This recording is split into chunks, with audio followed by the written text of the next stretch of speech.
Welcome to learning colours. आज हम बात करेंगे symmetry, its element, its operation. इन सब को हम बहुत डिटेल में जाकर एग्जांपल के थ्रू पढ़ेंगे।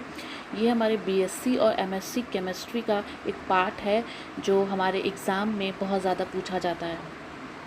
अब हम सबसे पहले बात करेंगे कि सिमेट्री होता क्या है। अगर हम एवरीडे लैंग्वेज में बात करें तो सिमेट्री हम कह सकते हैं प्रोपोर्शन होता है, बैलेंस हो सकता है, या सिमिलैरिटी और exact correspond between the different thinking. अगर हम किसी भी ऑब्जेक्ट की टू इक्वल पार्ट्स में डिवाइड करें और वो दोनों ही पार्ट हमारे एक जैसे दिखें, वही हमारी सिमेट्री कहलाएगी। Defined as a balanced and proportionate similarity that is found in two halves of an object. It means one half is the mirror image of the other half. It is an object is symmetrically, it means that is the equal of both side.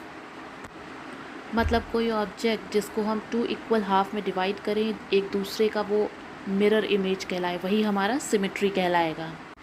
अब हम देखते हैं कि symmetry element क्या होता है और symmetry operation क्या होता है। A symmetry element is a geometrical entity such as line, a plane और a point about which one can perform an operation of rotation, reflection और इन्वर्जन। मतलब कि सिमेट्री एलिमेंट क्या होता है जिस पे हम सिमेट्री ऑपरेशन हमारा परफॉर्म करता है।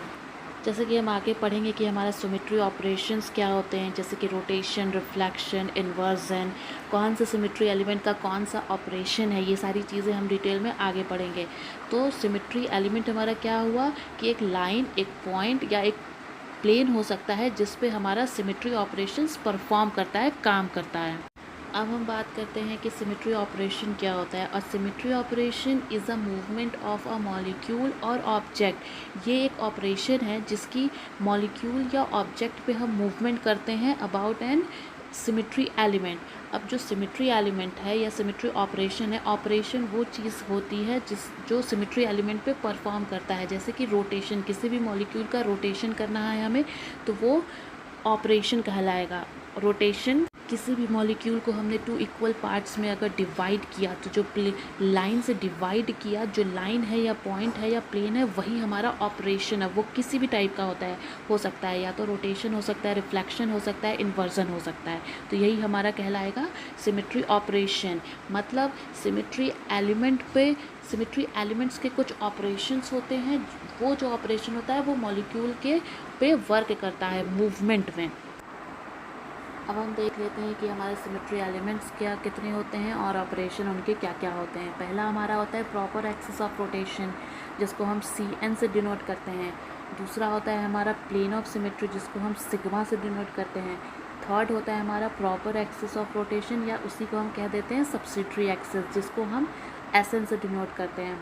फोर्थ होता है हमारा सेंटर ऑफ इन्वर्जन, जिसको हम स्मॉल I से डिनोट करते हैं। And fifth one is identity, जिसको हम E से डिनोट करते हैं। अब इसको हम डिटेल में जानते हैं कि होता क्या क्या है इन सब में। जो पहला हमारा एलिमेंट है वो है हमारा प्रॉपर एक्सिस ऑफ रोटेशन और एक्सिस, जिसको हम C और स्मॉल n से डिनोट करते हैं। The basic nature of axis of symmetry is rotation of a molecule. अभी हमने बात देखा ना कि टाइप्स के होते हैं। अब इन एलिमेंट्स के कुछ ऑपरेशंस होंगे जो मॉलिक्यूल पे वर्क करते हैं। तो जो एक्सिस ऑफ सिमेट्री है, उसका जो हमारा ऑपरेशन है वो है हमारा rotation. Then axis is an imaginary line which passes through the molecule and rotate at minimum angle के थ्रू हमारा रोटेशन ऑफ मॉलिक्यूल होता है। मॉलिक्यूल पे रोटेट करता है किसी भी मॉलिक्यूल का। Theta is the minimum angle rotation of molecule. Theta is equal to 360/n।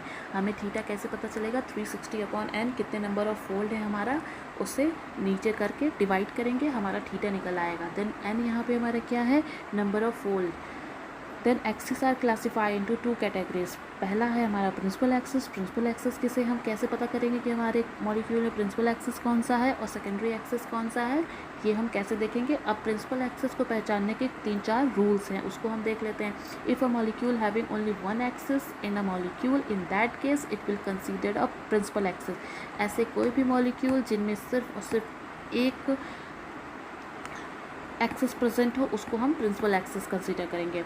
Second rule है हमारा, if a molecule having more than one axis in the molecule of different number of fold of the rotation, in that case the axis which have higher number of fold that will consider the principal axis. किसी भी molecule में अगर एक या एक से ज़्यादा axis present हो तो अब उसका हम n देखेंगे, Cn से हम डिनोट कर रहे हैं, अब हम उसमें देखेंगे n कि नंबर ऑफ फोल्डिंग हमारा जिसमें ज़्यादा है, जैसे कि हम C3 लिख लें या C2 लिख लें, किसी भी मॉलिक्यूल में एक C3 प्रेजेंट है, एक C2 प्रेजेंट है, तो अब हम C3 को हम कंसीडर करेंगे प्रिंसिपल एक्सिस, क्योंकि जो इसका n है वो C2 से ज़्यादा है, 3 है यहाँ पे, C3 है एंड इधर है हमारा C2। देन अगर एग्जाम्पल के थ्रू देखना चाहें तो एग्जाम्पल है हमारा BF3, तो यहाँ पे हमें सीधा सीधा नज़र आ रहा है कि BF3 से एक तो सेंटर से हमारा रोटेट कर रहा है जिसको हम 3 टाइम परफॉर्म करेंगे, देन हमारा एग्जैक्ट जो मॉलिक्यूल है सेम एज इट दिखने लगेगा। तो C3 जो हमारा है उसको हम कह रहे हैं प्रिंसिपल एक्सिस। फिर अगर हम 3 इक्वल में डिवाइड करेंगे, जहाँ पे हमने C2 3 C2s को इंडिकेट किया, वो हमारा सेकेंडरी एक्सिस है।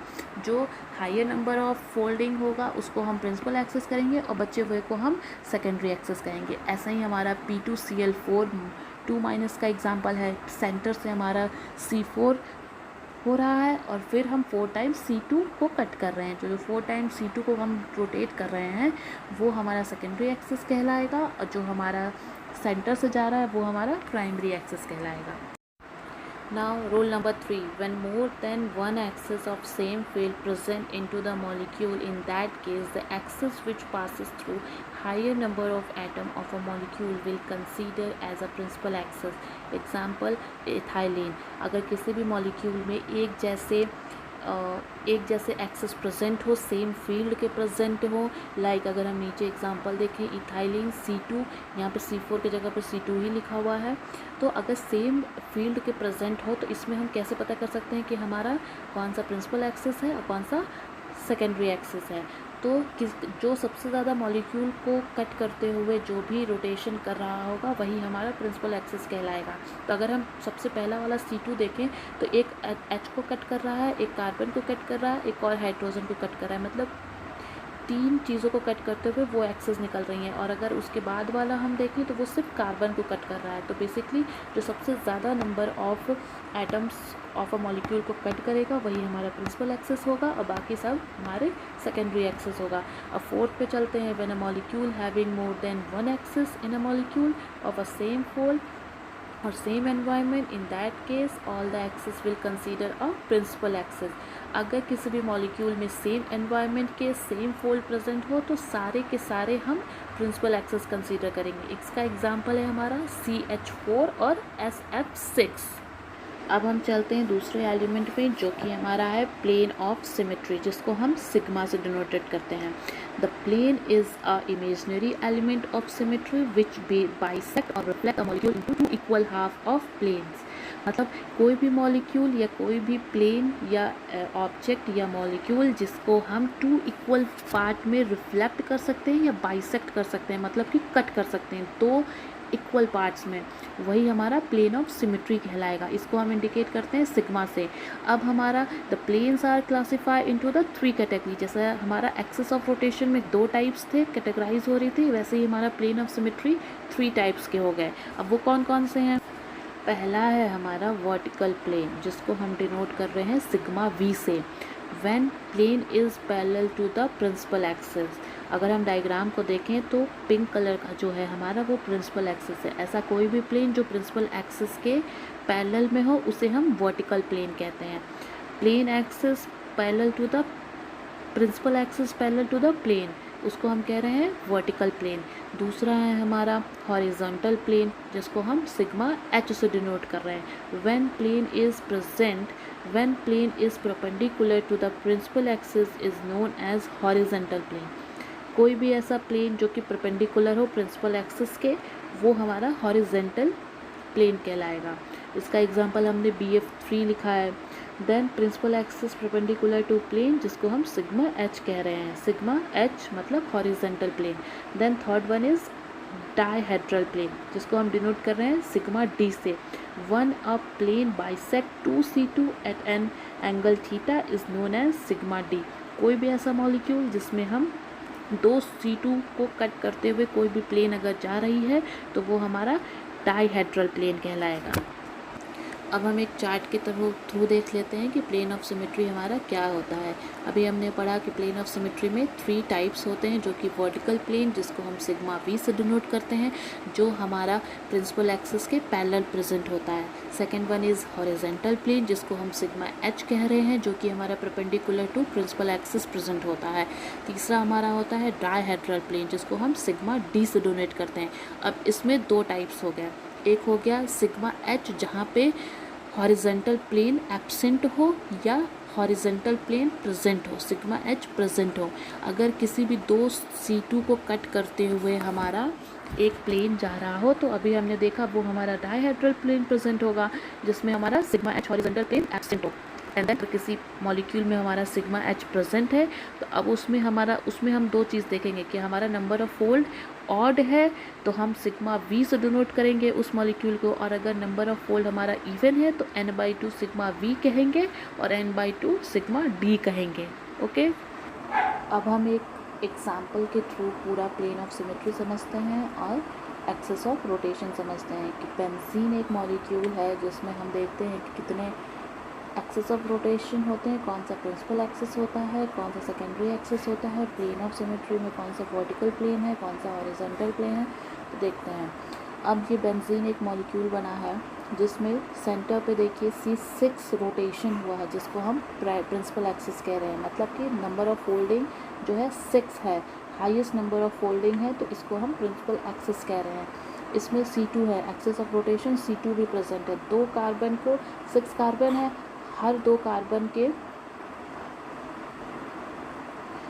कार्बन को कट करते हुए एक C2 निकल रहा है, फिर 2 कार्बन के बीचों बीच से एक C2 निकल रहा है, मतलब 6 C2s प्रेजेंट है इसमें। अब आते हैं प्लेन ऑफ सिमेट्री में। पहला था वर्टिकल प्लेन जो कि प्रिंसिपल एक्सिस के पैरेलल में अगर कोई प्लेन प्रेजेंट हो तो वो हमारा कहलाता था वर्टिकल प्लेन। तो हम देखें सेंटर पे जो एक बीचों बीच एक लाइन गई है जो कि प्रिंसिपल एक्सिस के वो तो एक पैरेलल है, ऊपर से एक प्लेन है जो कि प्रिंसिपल एक्सिस के पैरेलल पे हमारा प्लेन जा रहा है, तो हमारा इसमें सिग्मा वी तो प्रेजेंट है। अब हम बात करते हैं हॉरिजॉन्टल प्लेन का जो सिग्मा एस से डिनोट करते हैं। हॉरिजॉन्टल प्लेन क्या था कि किसी भी प्रिंसिपल एक्सिस के परपेंडिकुलर। अब इसमें देखें हर तरफ से प्रिंसिपल एक्सिस मतलब C2 हमारा सेंटर पे है। अब इसके बीचों बीच में अगर हमारा देखें तो सेंटर पे जो एक लाइन खींची हुई है जो कि हमारा प्लेन ऑफ सिमेट्री है वो हमारा परपेंडिकुलर टू प्रिंसिपल एक्सिस है, मतलब इसमें हमारा सिग्मा एच भी प्रेजेंट है। अब डाईहेड्रल प्लेन की बात करते हैं तो 2 C2 को कट करते हुए अगर कोई भी प्लेन जा रही है तो उसको हम कहते थे डाईहेड्रल। तो अगर हम जो रेड से हमारा 2 C2 है, 2 C2 के बीच में एक प्लेन जा रहा है जो कि मतलब हमारा सिग्मा डी भी प्रेजेंट है। अब हम इसमें देखेंगे कि सिग्मा डी हमारा इवन है कि ऑड है।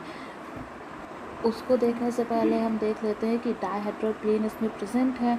अब डाईहेड्रल प्लेन में हमने 2 केस देखे थे कि अगर सिग्मा एच एब्सेंट होगा तो हम उस डाईहेड्रल प्लेन को सिग्मा डी तो लिखेंगे, लेकिन उसमें डी सिग्मा एच प्रेजेंट है, मतलब हॉरिजॉन्टल प्लेन प्रेजेंट है। तो हॉरिजॉन्टल प्रेजेंट होने के बाद हमने देखा था कि अगर नंबर ऑफ फोल्ड ऑड है, मतलब अगर ये C6 ना होकर C3 होता देन हम इसको सिग्मा वी लिखते, लेकिन यहाँ पे तो even number of fold present है जो कि हमारा 6 है। तो इवन नंबर ऑफ हमारा जब फोल्ड प्रेजेंट है तो उसमें हमने देखा था कि उसमें हम लिखेंगे n/2 सिग्मा वी लिखेंगे और n/2 सिग्मा डी लिखेंगे। तो horizontal plane is present n is equal to 6 n/2 sigma v n/2 sigma d, जिसको अगर हम 6/2 सिग्मा वी 6/2 सिग्मा डी लिखेंगे जो हमारा 3 सिग्मा वी आ जाएगा और 3 सिग्मा डी आ जाएगा। तो हमने बेंजीन के थ्रू समझ लिया कि कौन सा हमारा प्रिंसिपल एक्सिस है, कौन सा हमारा सेकेंडरी एक्सिस कहेंगे, कि कौन सा वर्टिकल प्लेन है, हॉरिजॉन्टल प्लेन है, डायहेड्रल प्लेन है, क्या रूल्स हैं। अब हम थर्ड एलिमेंट की तरफ चलते हैं जो है हमारा सेंटर ऑफ इन्वर्जन, जिसको हम आई से डिनोट कर रहे हैं। A point into a molecule at which the orientation of atom ion और molecule is identical at their diagonal position. किसी भी मॉलिक्यूल एटम आयन जो कि हमारा डायगोनल पोजीशन पे सेम आइडेंटिकल मतलब सेम पोजीशन पे डायगोनल पोजीशन पे सेम एटम मॉलिक्यूल या आयन प्रेजेंट हो, सेंटर पे आई हम डिनोट करते हैं, तब उस मतलब एटम में हमारा सेंटर ऑफ इन्वर्जन प्रेजेंट हो। जैसे कि हमने एक एग्जांपल लिखा है जिसके डायगनली हमारा OH प्रेजेंट है और COOH कार्बोक्सिलिक एसिड प्रेजेंट है, तो उसके सेंटर पे हम देखेंगे आई वहाँ पे प्रेजेंट है। वैसे ही हमने सेकेंड एग्जाम्पल लिया है NiCN4 2-। Third one example is N2F2 जिसमें हमारा डायगनली हमारा आई प्रेजेंट है। अब हम चलते हैं फोर्थ हमारा सब्सिडियरी एक्सिस, जिसको हम इनप्रॉपर एक्सिस ऑफ रोटेशन भी कहते हैं, जिसको हम डिनोट करते हैं SN से, स्मॉल n यहाँ पे नंबर ऑफ फोल्ड से इंडिकेट कर रहा है। The subsidiary axis is a product of first rotation and then perpendicular to the reflection. It means SN is equal to CN मतलब एक्सिस ऑफ रोटेशन, CN हमारा axis of rotation हो गया, sigma हमारा जो कि प्लेन ऑफ सिमेट्री सिग्मा से denote होता था, और SN हमारा इनप्रॉपर एक्सिस ऑफ रोटेशन होता है। अब यहाँ पे हमने लिखा है note, this is only an axis which rotation molecule at an angle theta improper axis of rotation. Then अगर हम लास्ट पे चलें तो लास्ट हमने सबसे पहले ही बात की थी आइडेंटिटी, जिसको हम आई से डिनोट करते हैं। Nothing to do in a molecule, highly asymmetrical molecule have at least identity element of symmetry. मतलब सबसे ज़्यादा भी अगर एसिमेट्रिक कोई मॉलिक्यूल या कोई ऑब्जेक्ट या कोई भी चीज़ होगी उसमें भी आइडेंटिटी प्रेजेंट होगा, मतलब हर एक चीज़ में आइडेंटिटी प्रेजेंट ही होगा। ये एक ऐसा एलिमेंट है जो हर एक मॉलिक्यूल हर एक ऑब्जेक्ट में प्रेजेंट होता है। अब एक एग्जाम्पल के थ्रू हम आइडेंटिकल को समझ लेते हैं। वाटर मॉलिक्यूल हमने यहाँ पे देखा है कि 2 हाइड्रोजन प्रेजेंट है, 1 ऑक्सीजन प्रेजेंट है। अब एक हाइड्रोजन को हमने 1 लिखा है, दूसरे हाइड्रोजन को हमने 2 लिखा है। जब एक बार हम रोटेट करेंगे इस मॉलिक्यूल को तो हमारा H1 के प्लेस पे H2 चला जाएगा और H2 के प्लेस पे H1 चला जाएगा। तो ये हमारा इक्विवेलेंट है, मतलब एक जैसे दिखने वाले हैं, लेकिन H1 के प्लेस पे तो है नहीं। जब एक बार और हम रोटेट करेंगे देन हमारा H1 के प्लेस पे आ जाएगा और H2 के प्लेस पे आ जाएगा, वही हमारा आइडेंटिकल है। मतलब जैसा मॉलिक्यूल हमने फर्स्ट देखा है एज इट इज़ हमें मॉलिक्यूल एंड में मिल गया। नाउ अब लास्ट में एक नोट है, if only plane present into the molecule in that case the point group will be the CS। मतलब किसी भी मॉलिक्यूल में अगर सिर्फ और सिर्फ प्लेन प्रेजेंट हो तो उसका पॉइंट ग्रुप क्या कहा जाएगा, CS से हम लोग डिनोट करेंगे उस मॉलिक्यूल का पॉइंट ग्रुप। अब पॉइंट ग्रुप क्या होता है वो हम आगे देखेंगे। अभी हमने इस वीडियो में देखा कि एलिमेंट क्या होता है, ऑपरेशंस क्या होते हैं, सिमेट्री क्या होता है, इन सब को हमने डिटेल में पढ़ा। अगर आपको मेरा वीडियो पसंद आया हो तो इसे लाइक करें, शेयर करें और मेरा चैनल सब्सक्राइब करना ना भूलें। Thank you.